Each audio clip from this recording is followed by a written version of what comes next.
I thought moving to the country would be a good thing. Less stress, less problems, less crime. But I don't feel safe out here. Not now. Being isolated feels like a mistake. A huge, massive mistake. I thought I would love it. All the peace and quiet. And I did. Except now my husband isn't. Well, he doesn't seem like himself. And I'm completely cut off from everyone. We bought this farm sight unseen during COVID. We were those people. 5 acres of prime Midwest farmland. Flat, open, and hot, with topsoil 12 inches deep, perfect for a little homestead. There was a quaint farmhouse to boot, with a front porch perfect for rocking chairs. My mom thought we were crazy. I don't know why you want to be so far from us, she spat at me one day as we boxed things up at our old house. Darren knows what he's doing. We're going to be fine. You don't know anything about farming. You won't last a week. But she was wrong. We'd set out a huge garden, bought some chickens, and settled into our new community. And unlike many of the sight unseen home purchase horror stories you hear about, our farmhouse, while small,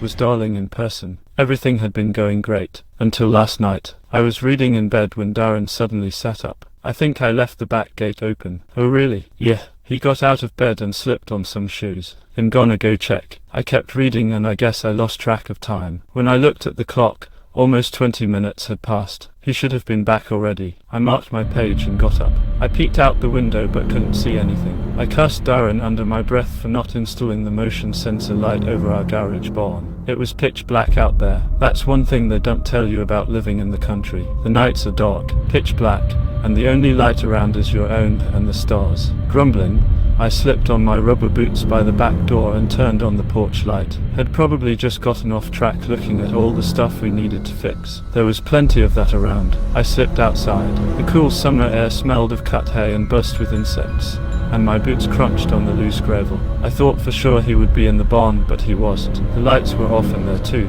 That's when I noticed a soft light coming from our front field right behind the barn. I walked to the edge of the building for a better look. When I turned the corner, light blasted my face, so bright I had to shield my eyes with my hand. Confused, I tried to blink them open. What I saw made me recoil. I stepped back into the shadows, my heart pounding. A bed of sweat ran down my forehead, and I wiped it away with a finger. I know what I saw. It was a spaceship, and it was illuminating Darren, who stood frozen in the pasture. I crept to the corner, crouched and shaking. I peeked again. There it was, a fucking spaceship. Darren was now floating skyward, illuminated by a beam of incredible light. Oh God, I choked out. A sob escaped my lips. I hate to admit it, I wasn't brave.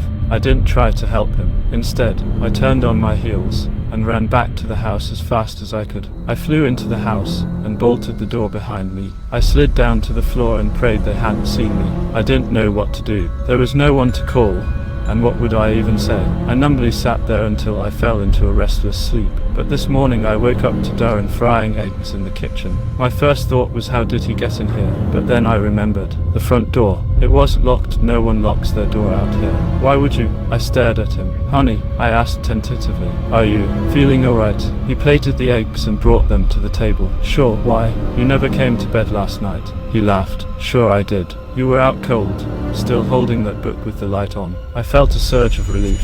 Oh, really? Then I felt doubtful. How did I get down here? I think you were sleepwalking again. Oh. I stared down at my plate. 2 fried eggs and a slice of bacon grinned back at me like a demented smiley face. Darren had fried the eggs, not scrambled them like I always did. He knew I hated fried eggs, especially the runny ones. Something was off. I ate the eggs anyway and didn't call attention to his mistake. The rich, buttery yolks turned my stomach. I carefully watched Darren as he cleaned his plate. Surely all that last night was just a dream. Right, had to be. Maybe I'm having stress nightmares again. I have this bad feeling something is wrong with him. I just peeked out the window and right now he's out in the barn. I don't know what he's doing. If something is wrong, that means it wasn't a dream.